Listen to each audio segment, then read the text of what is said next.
Hi guys, the Shadow Home Secretary Yvette Cooper appeared on Sky News where she explained that she and the media have been unable to question Suella Braverman over two things.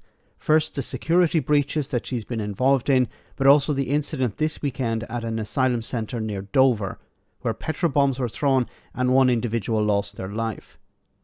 Cooper called for the Home Secretary to resign if she's incapable of carrying out the basic requirements of her job. Have a listen. Said there, what is the Home Secretary going to do about the situation down in Kent? Well, I think the whole system needs a real overhaul. And of course, we've got real problems this morning. You've got that awful attack in Dover, obviously the serious overcrowding, including a diphtheria outbreak in the conditions at Manston. We've also had the allegations about cybersecurity threats as well. And the person who should be sitting here answering your questions, providing reassurance that the Home Office has a grip, or be in Parliament giving a statement to Parliament, is the Home Secretary, Suella Braverman. And she's not doing that because she's still unable to answer questions about her own security breaches. So we need action from the Home Office in all of these areas, and at the moment we're not seeing it. I mean, do you expect to hear from her this week? Are you going to be trying to push to hear from the Home Secretary at some point? I think she needs to. This is her job. You know, you've got the awful reports that we've just been hearing, and a lot of that is because the Home Office decision-making system has collapsed. They've got huge long delays in the way that they're taking decisions, and it's got much, much worse over the last few years.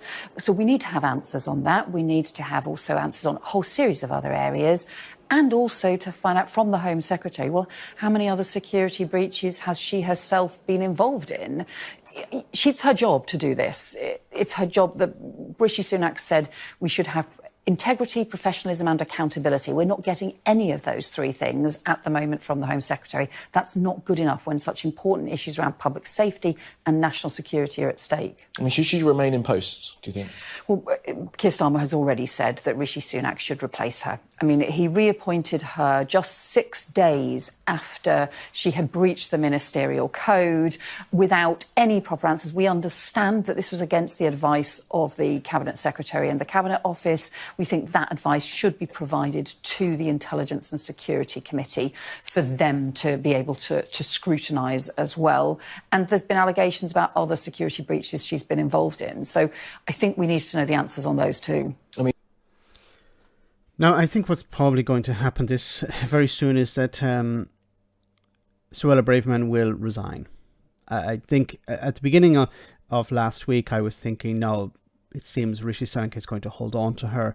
They're going to double down, circle the wagons and protect her. But you have this incident that took place over the weekend in this asylum centre where there's serious overcrowding.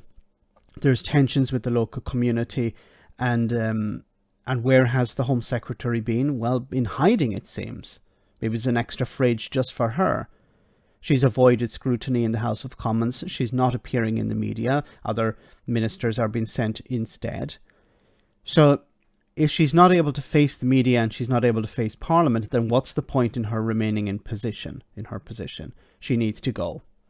And I think this is going to put pressure on Rishi Sunak, and this is damaging his honeymoon period. He hoped to replace Liz Truss and then restore some sort of confidence in the Conservative Party and the government.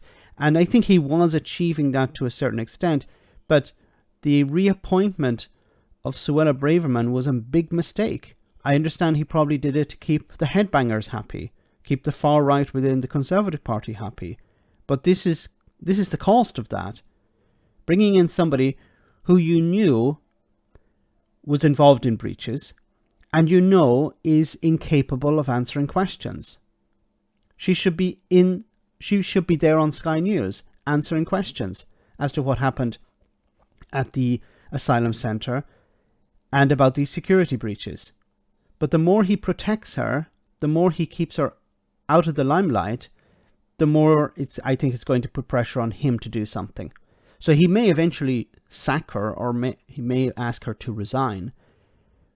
But perhaps he wants to wait until the very last minute. But this is not real leadership. He should sack her immediately and replace her immediately. And then attempt to brush it under the carpet, as the politicians normally do. Let me know in the comment section, guys, what you think about all of this. As always, your comments are greatly appreciated. Thanks a lot.